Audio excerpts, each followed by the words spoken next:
The word corruption has become too familiar to many Kenyans. Just a week ago, the president cracked the whip and gave a directive that whoever will be mentioned in the EACC report should step aside and pave way for investigations. That was his war on corruption. Now today we review the EACC report and tell you who was named and why. Apart from that, we also give you an analysis, giving some details and paying extra attention to the Ministry of Lands. I remember Charity Ngilu has been replaced by Fred Matiang'i as the Cabinet Secretary in the Ministry of Lands. So stay with us as Solutions Barabarani starts now.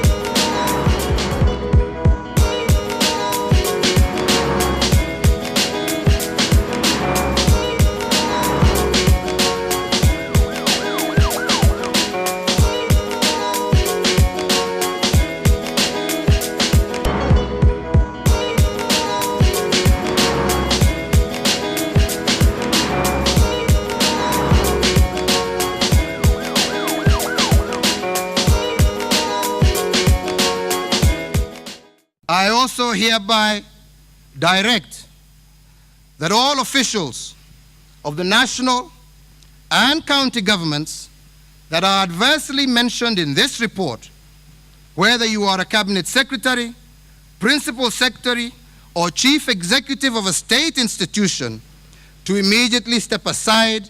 President Uhuru Kenyatta suspended a number of cabinet and principal secretaries who were indicted for corruption through an investigative report in a scale that was never seen before.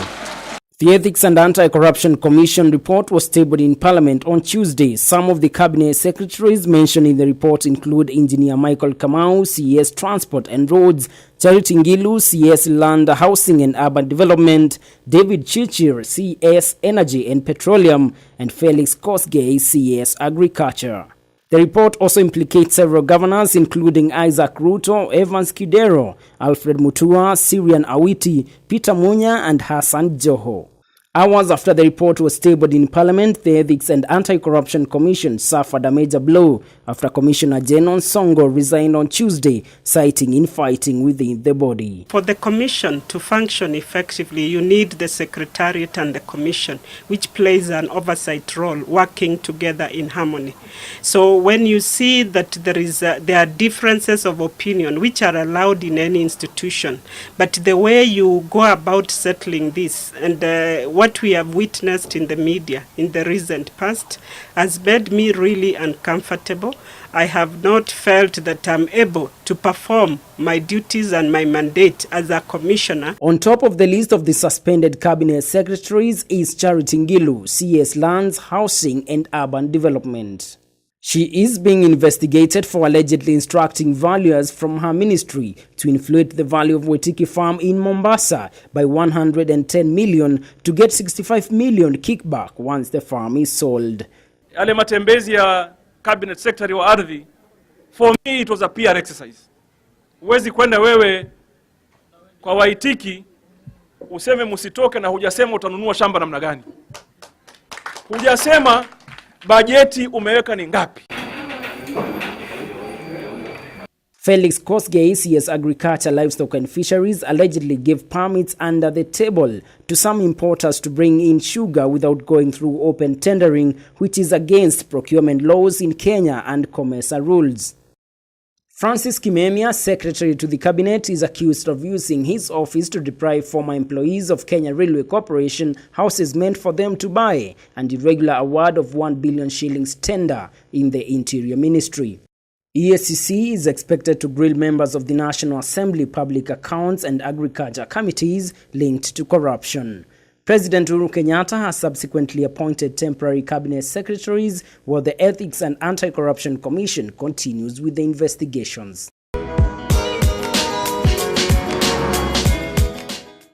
Thank you very much, and we are glad that you are still watching WTV. Remember, our Twitter handle is at WTVKE and our Facebook page is WTV Kenya. Let's keep this conversation going and use the hashtag list of shame. And now to still put the matters into perspective, I'm joined by Lone Felix. Lone Felix is one of the founders of the Onward Movement, and it's a youthful social action platform for a generation that seeks to influence change and impact lives. Thank you very much, Felix, for finding time for us. Thank you for We appreciate you, man. Now let's go straight to the point about the EHCC report. There are those that were mentioned and the reasons. What's your take when the president said that if you are mentioned, you should step aside and pave way for investigations? How did you take that? Let's start from there. I mean, the State of Nation address was good. I am a firm believer in the nation Kenya, and I celebrate every success that we make as a people. And the president said the state of the nation is strong. I agree with him, but I also think that the state of the nation can be stronger. And the main issue really is graft, Yes. corruption. One thing that I know is that in this fight of corruption, we must make it painful. Okay. As long as we must have a very strong deterrent system that when somebody thinks of corruption, they associate it with pain. Today, what we have in this nation is corruption pays. So people are happy to indulge in it. Yes. Because I can steal money and buy my way out of it.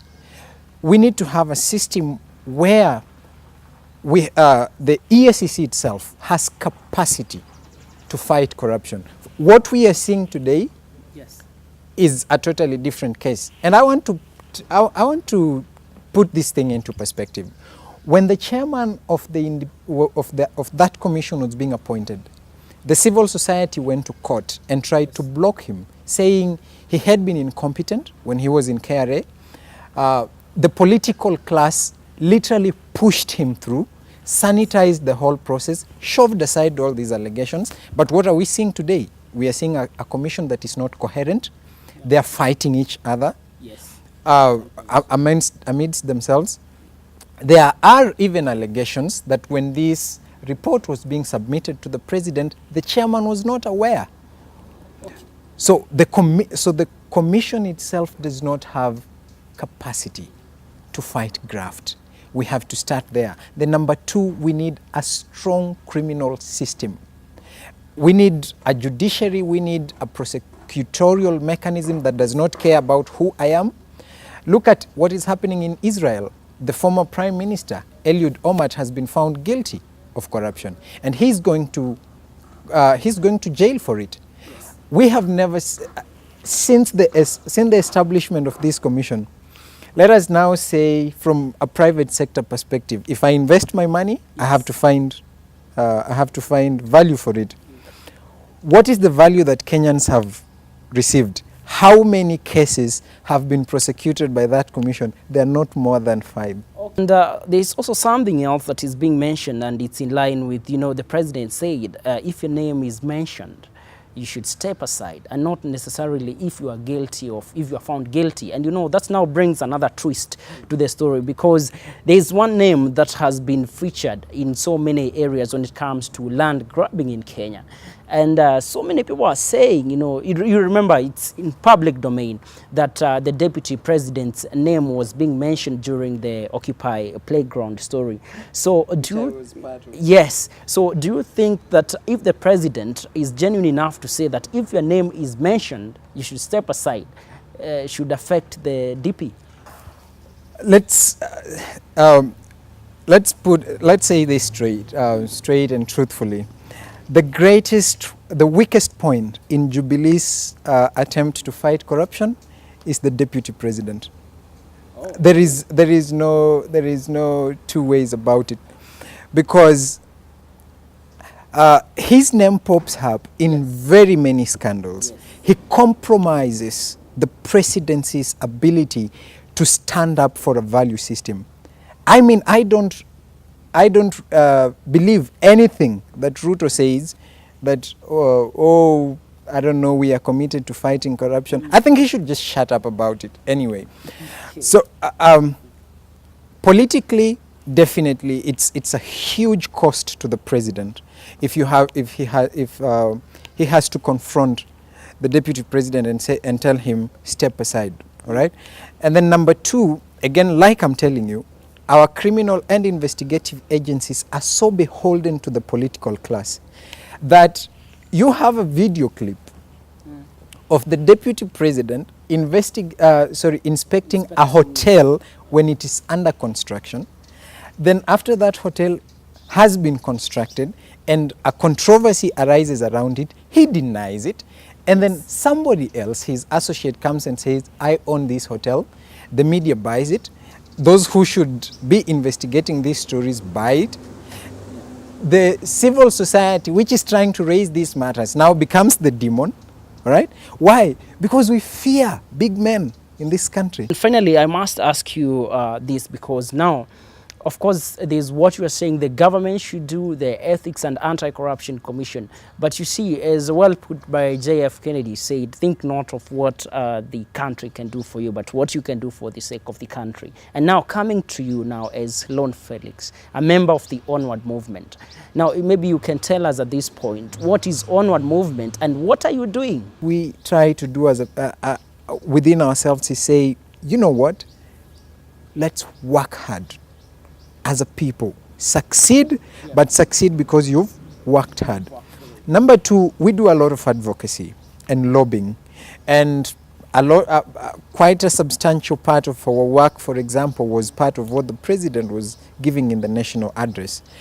So we are still remodeling our programs, but advocacy is one pillar that we have to go out there. We are engaging government agencies, engaging university students, mentoring them, telling them you have a role to play in the society. Thank you very much, Lone Felix, for that interview, and thank you very much for speaking to us.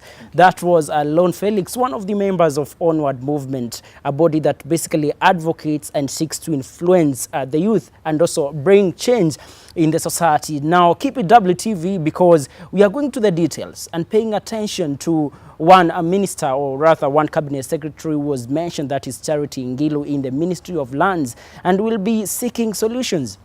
How can we end land grabbing in Kenya? We have an NGO that believes that it has solutions by doing what they are calling land mapping in Kenya. So after this short break, we'll be back with more details. Keep it WTV.